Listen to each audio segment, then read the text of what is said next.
So I'm the current chairman of the Lake Travis Chamber of Commerce. Those of you that know me know that I'm a custom home builder. We do high-end custom homes. I'm first and foremost, I will tell you, a salesman.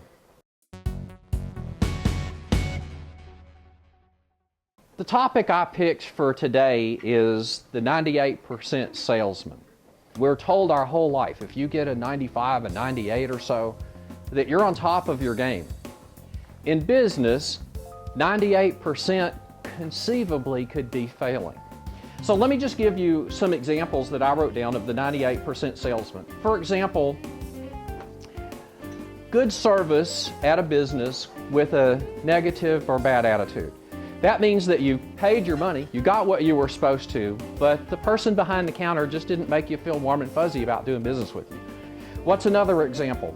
I wanted to buy a used motorcycle once, and I bought the motorcycle online, which is a little bit nerving, but when the bike showed up, it was exactly everything that the guy told me that it was.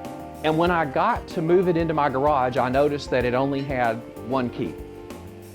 And so I called the guy up and said, "You only sent me one of the keys. Would you send the other key?" He goes, "It only came with one. When I bought it, that's all I got."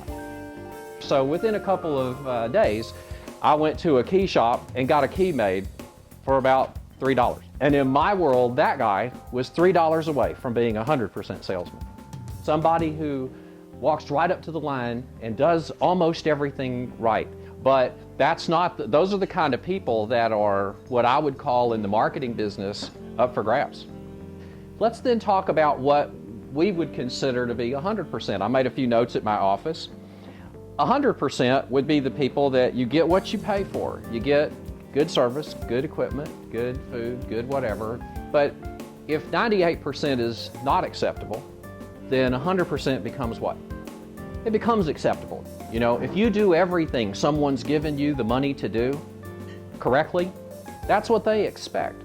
And chances are those people may or may not be up for grabs in another marketplace.